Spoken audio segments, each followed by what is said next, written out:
افغان ستورمزلی عبدالاحد مومند. عبدالاحد مومند څوک و؟ د مومند د 9 ورځني سفر تر شا کوم جالب رازونه پراته دي؟ آیا مومند په رښتیا هم هغه لومړی افغان ستورمزلی و چې میر فضایي اډې ته په ورتګ سره یې نړیوال ریکارډونه جوړ کړل؟ عبدالاحد مومند له نن څخه 21 کاله وړاندې د 1988 میلادي کال د اګست په 29مه د پخواني شوروي اتحاد په مرسته میر فضایي اډې یا سپیس سټیشن ته په 9 ورځني سفر لاړ. عبدالاحد مومند په 1959 میلادي کال د غزني په سرده سیمه کې زیږېدلی دی.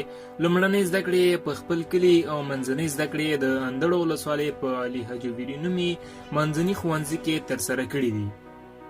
12م ټولګی یې بیا د کابل په حبیبیه او اندړو ولسوالۍ په سلطان شهاب الدین لیسو کې لوستی دی.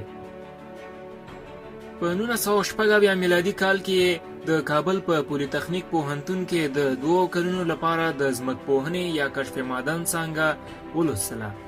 په 1908 میلادي کال کې پخواني شوروي اتحاد ته د پیلوټۍ لپاره ولاړ او کله چې روسي پوځونه افغانستان ته راغلل نو مومن هغه وخت په شوروي کې په خپلو زده کړو بوخت و.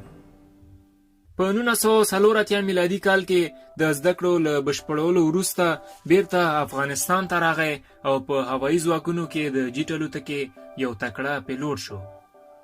پخواني شوروي د انټرکوزموس په نوم یو فضایي پروګرام جوړ کړی و چې له سوسیالیستي هیوادونو سره په فضایي څېړنو کې مرسته وکړي او افغانستان هم د اتحادي هیوادونو په کتار کې و. عبدالاحد مومند او محمد دوران غلام معصوم په افغانستان کې له 1500 نفر څخه سیالي وګټله او د دې فضایي ماموریت لپاره وټاکل شول. د سیالۍ دواړه ګټونکي په 1908 میلادي کال کې د زده کړو او روزنو لپاره شوروي ته ولاړل. هغوی د سټار سټي په نوم د مسکو په یو روزنځي کې د ستورمزلو په توګه روزل کېدل. خو خبره همدومره نه وه. له دوی څخه باید یو فضا ته تللی وای چې دا پریکړه به د هغوی د روزنیز پروګرام په پای کې کېده. بالاخره پروګرام د مومند په انتخابولو سره پای ته ورسید او د سفر لپاره یې املا وتړله.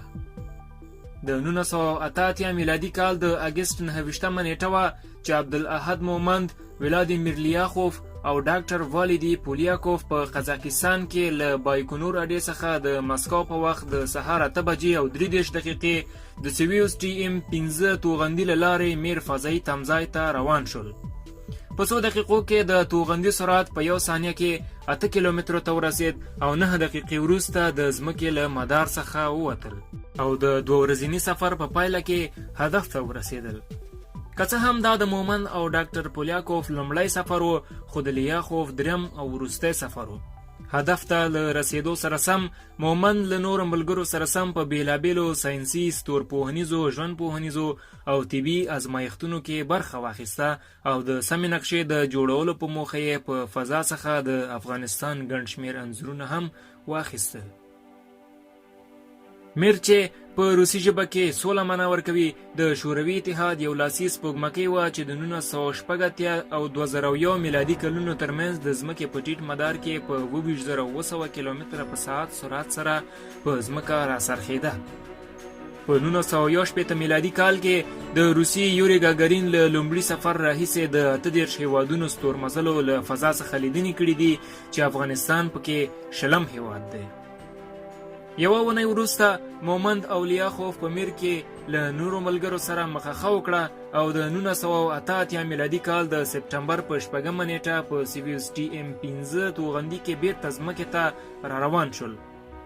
توغندی د څه اندازه تخنیکي ستونزو له امله د 1 ورځې لپاره وځنډېد، خو د هغوی د هڅو له امله د توغندي ماشینونه چالان شول او بیرته یې په حرکت پیل وکړ چې په پایله کې وتوانېدل د سپټمبر په 9مه نیټه د مسکو په وخت د سهار په 4:50 د قزاقستان په ژرخازغان سیمه کې ځمکې ته راستانه شي. مومند په فضا کې کابو 9 ورځې یعنې 8 ورځې 20 ساعته او 26 دقیقې تېرې کړي دي. د دې وخت په اوږدو کې کابو 138 واره په ځمکه راڅرخېدلی دی چې 138 لمر خاته او 138 لمر لوېده یې لیدلي دي. لومړی کس دی چې قرآن کریم یې له ځان سره فضا ته وړی او تلاوت کړی دی. په فضا کې خپل روسي ملګرو ته افغاني چای هم چمتو کړی و. مومند په 1992 میلادي کال د مجاهدینو له راتګ یوه اونۍ مخکې آلمان ته په دې موخه وکوچېد چې څو میاشتې وروسته به خپل هیواد ته راستون چې خو دا ارمان یې پوره نه شو. په 2003 میلادي کال کې د آلمان تابعیت ترلاسه کړ او اوس هم له خپلې میرمنې 2 لوڼو او 1 زوی سره د آلمان په شتوتګارت ښار کې اوسیږي.